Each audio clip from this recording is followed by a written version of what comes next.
ഈ നാട്ടിലെ മുഴുവൻ ജനങ്ങളും ഏതു രൂപത്തിലാണോ കണ്ടിരുന്നത് ആ ഒരു സൗഹാർദ്ദം തന്നെയാണ് ഇന്നും നമ്മുടെ നാട്ടിൽ നിലനിൽക്കുന്നത്. കോഴിക്കോട്ടെ ഖാദിമാരുടെ ചരിത്രം വളരെ പ്രശസ്തമാണ്. ആ മഹത്തായ ഒരു സ്ഥാനത്തേക്കാണ് വന്നിരായ സയ്യിദ് മുഹമ്മദ് കോയ ജമലുല്ലൈലി തങ്ങളവർകൾ ഇന്ന് അവരോധിതനാകുന്നത്. ലോകപ്രശസ്ത സാഹിത്യകാരനും എഴുത്തുകാരനും ആത്മീയ ഗുരുവുമായിരുന്ന ഖാദി മുഹമ്മദ് അവർകൾ അമേരിക്കയിലും ഫിജിയിലും ന്യൂസിലാൻഡിലും ഓസ്ട്രേലിയയിലുമൊക്കെയുള്ള മൈഗ്രന്റ് മലയാളീസ്, അവർക്കൊന്ന് മലയാളം ഒരു അക്ഷരം പോലും അറിയില്ലെങ്കിലും ഖാദി മുഹമ്മദ് അവർകൾ രചിച്ച മൊഹീദ്ദീൻ മാല അവർക്ക് കാണാതെ അറിയാം. അവരുടെ പ്രശസ്തമായ അറബി ഗ്രന്ഥമാണ് ഫതുഹുൽ മുബീൻ, നേരത്തെ ഇവിടെ പരാമർശിച്ചു. അതിൽ പറയുന്ന 2 വരികൾ മാത്രം ഈ സദസ്സിന് ഏറ്റവും കൂടുതൽ ശ്രദ്ധേയമായ ഒരു കാര്യം എന്ന നിലയ്ക്ക് ഞാനിവിടെ ഓർക്കുകയാണ്.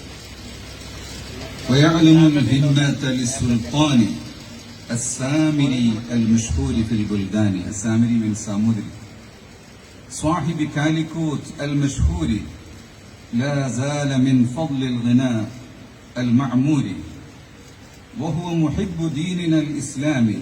സാമൂതിരി രാജാവിന്റെ പോരിഷ പറയുകയാണ്. അറബിയിൽ ഒരു ഗ്രന്ഥം എന്തിനാണ് ഖാദി അവർകൾ രചിച്ചത്? മലയാളികൾക്ക് വേണ്ടിയല്ല, അറബ് ലോകം മുഴുവനും കോഴിക്കോടിന്റെ കഥ അറിയാൻ വേണ്ടിയാണ്.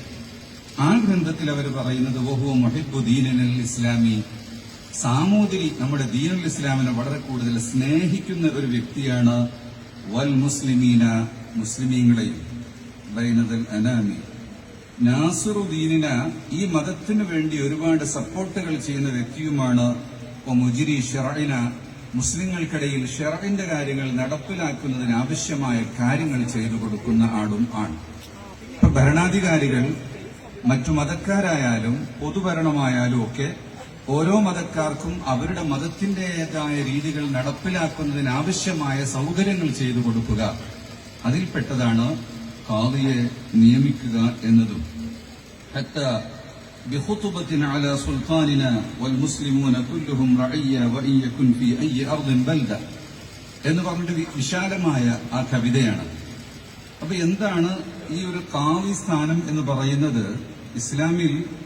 ഇസ്ലാമിക ഭരണകൂടമുള്ള സ്ഥലത്തുള്ള ഒരു വിധികർത്താവ് എന്ന് പറയുന്ന ഖാദിയല്ല, മറിച്ച് മുസ്ലിംകൾ അഖല്ലിയത്തായ നാട്ടിൽ പോലും അവരുടെ ആവശ്യങ്ങൾ പലതും നിറവേറ്റാൻ ഒരു ഖാദി ആവശ്യമാണ്.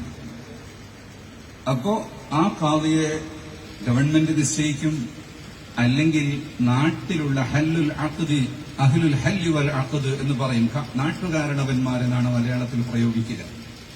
ആ നാട്ടിലെ മുസ്ലിംകൾക്കിടയിൽ അധികാരമുള്ള കമ്മിറ്റിക്കാർ എന്നൊരർത്ഥം.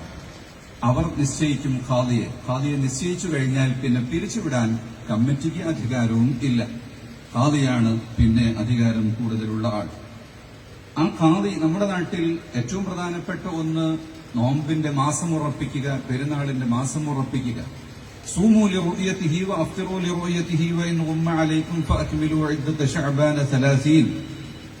നോമ്പ് മാസം കണ്ടാൽ മാത്രം നോമ്പനുഷ്ഠിക്കുക, മാസം കണ്ടാൽ മാത്രം പെരുന്നാൾ ആഘോഷിക്കുക, അല്ലെങ്കിൽ 30 ദിവസം പൂർത്തിയാക്കുക. അതിന്റെ അടിസ്ഥാനത്തിൽ അത് ഉറപ്പിക്കുന്നത് ഖാദിയാണ്. ഖാദി ഉറപ്പിച്ചാൽ പിന്നെ അന്ന മാസം കാണുമോ ഇല്ലയോ എന്നൊന്നും നോക്കേണ്ടതില്ല, ഖാദിക്കാണ് അതിന്റെ ഉത്തരവാദിത്വം. അത് ഉറപ്പിച്ചാൽ നമുക്കെല്ലാം പെരുന്നാളാകും. അതുപോലെ ഖാദി നിക്കാഹിന് കാർമ്മികത്വം കൊടുക്കുന്ന ഒരാളല്ല ഖാദി. നിക്കാഹിന് ആർക്കും കാർമ്മികത്വം കൊടുക്കാം. ആ നിക്കാഹിനെ കുറിച്ച് വിവരമുള്ള ഒരാൾ ആ കാര്യം ശരിയാകുന്നു എന്ന് ഉറപ്പുവരുത്താൻ